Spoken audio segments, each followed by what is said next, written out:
ನೀವು ನೋಡ್ತಾ ಇದ್ದೀರಾ ನ್ಯೂಸ್ ಫಸ್ಟ್. ನಾನು ದಿವ್ಯಾಚಾರ್ಯ ನಾರಂಪಾಡಿ. ನೀವು IDFC ಫಸ್ಟ್ ಬ್ಯಾಂಕ್ ಗ್ರಾಹಕರ? IDFC ಫಸ್ಟ್ ಬ್ಯಾಂಕ್ ಅಕೌಂಟ್ನಲ್ಲಿ ನಿಮ್ಮ ಹಣ ಸೇವಿಂಗ್ ಆಗ್ತಾ ಇದೆಯಾ? ಹಾಗಿದ್ರೆ ಈ ಸುದ್ದಿ ನಿಮಗೋಸ್ಕರ.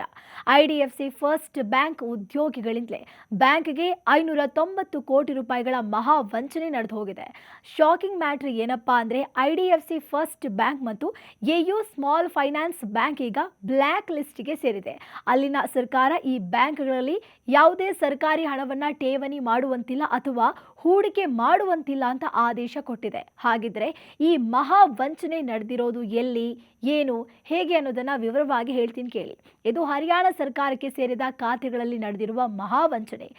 ಬ್ಯಾಂಕ್ ನೀಡಿರುವ ಮಾಹಿತಿಯ ಪ್ರಕಾರ ಚಂಡೀಗಢ ಶಾಖೆಯಲ್ಲಿ ಕಾರ್ಯನಿರ್ವಹಿಸ್ತಾ ಇದ್ದ ಕೆಲವು ಉದ್ಯೋಗಿಗಳು ಮತ್ತು ಹೊರಗಿನ ವ್ಯಕ್ತಿಗಳು ಸೇರಿಕೊಂಡು ಹರಿಯಾಣ ಸರ್ಕಾರಕ್ಕೆ ಸಂಬಂಧಿಸಿದ ಖಾತೆಗಳಲ್ಲಿ ಅಕ್ರಮ ಎಸಗಿದ್ದಾರೆ. ಆದರೆ ಯಾವಾಗ ಹರಿಯಾಣ ಸರ್ಕಾರದ ಇಲಾಖೆಯೊಂದು ತನ್ನ ಖಾತೆಯಲ್ಲಿ ಮುಚ್ಚಿ ಹಣವನ್ನ ಬೇರೆ ಬ್ಯಾಂಕ್ಗೆ ವರ್ಗಾಯಿಸಲು ಕೋರಿತು, ಆಗ ಖಾತೆಯಲ್ಲಿದ್ದ ಅಸಲಿ ಮೊತ್ತ ಮತ್ತು ದಾಖಲೆಗಳಲ್ಲಿದ್ದ ಮೊತ್ತದ ನಡುವೆ ವ್ಯತ್ಯಾಸ ಕಂಡುಬರುತ್ತೆ. ಈ ಮೂಲಕ ವಂಚನೆ ಬೆಳಕಿಗೆ ಬಂದಿದೆ. ಈ ಪ್ರಕರಣದಿಂದಾಗಿ ಬ್ಯಾಂಕ್ನ ಷೇರುಗಳು ತೀವ್ರ ಕುಸಿತ ಕಂಡಿತು. ಹರಿಯಾಣ ಸರ್ಕಾರವು ಬ್ಯಾಂಕ್ ಅನ್ನ ಕಪ್ಪು ಪಟ್ಟಿಗೆ ಸೇರಿಸಿದೆ. ವಂಚನೆಗೆ ಸಂಬಂಧಿಸಿದಂತೆ ಬ್ಯಾಂಕ್ ತನಿಖೆಯನ್ನು ಆರಂಭಿಸಿದೆ. IDFC ಫಸ್ಟ್ ಬ್ಯಾಂಕ್ ಮತ್ತು AU ಸ್ಮಾಲ್ ಫೈನಾನ್ಸ್ ಬ್ಯಾಂಕ್ಗಳನ್ನ ಸರ್ಕಾರಿ ವ್ಯವಹಾರಗಳಿಂದ ತಕ್ಷಣದಿಂದ ಜಾರಿಗೆ ಬರುವಂತೆ ಅಮಾನತುಗೊಳಿಸಲಾಗಿದೆ.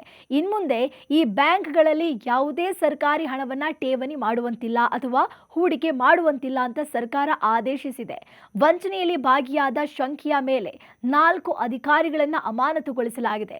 ಇನ್ನು ಈ ಘಟನೆಯ ಬಗ್ಗೆ RBI ಮಾಹಿತಿ ನೀಡಲಾಗಿದ್ದು, ಪೊಲೀಸರಿಗೆ ದೂರು ನೀಡಲಾಗಿದೆ.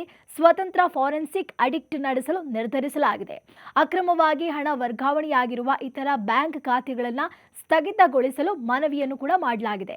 ಹರಿಯಾಣ ಸರ್ಕಾರಕ್ಕೆ ಸೇರಿದ ಖಾತೆಗಳಲ್ಲಿ ಈ ವಂಚನೆ ನಡೆದಿದ್ದು, ಬ್ಯಾಂಕ್ ಷೇರುಗಳು ಒಂದೇ ದಿನ ಸುಮಾರು 19% ಕುಸಿತ ಕಂಡು ಹೂಡಿಕೆದಾರರಲ್ಲಿ ಆತಂಕ ಮೂಡಿಸಿವೆ. ಈ ವಂಚನೆಯು ಕೇವಲ ಚಂಡೀಗಢ ಶಾಖೆಯ ನಿರ್ದಿಷ್ಟ ಸರ್ಕಾರಿ ಖಾತೆಗಳಲ್ಲಿ ಮಾತ್ರ ಸೀಮಿತವಾಗಿದ್ದು, ಇತರ ಗ್ರಾಹಕರ ಹಣಕ್ಕೆ ಯಾವುದೇ ಅಪಾಯ ಇಲ್ಲ ಅಂತ ಬ್ಯಾಂಕ್ ಭರವಸೆ ಕೊಟ್ಟಿದೆ. ಇದಿಷ್ಟು ಈವರೆಗಿನ ವಿಶೇಷ. ಕ್ಷಣ ಕ್ಷಣದ ಮಾಹಿತಿಗಾಗಿ ನೋಡ್ತಾ ಇರಿ ನ್ಯೂಸ್ ಫಸ್ಟ್, ನಿರ್ಭೀತಿಯಿಂದ ನಿಮ್ಮ ಪರವಾಗಿ. ನ್ಯೂಸ್ ಫಸ್ಟ್, ನಿರ್ಭೀತಿಯಿಂದ ನಿಮ್ಮ ಪರವಾಗಿ.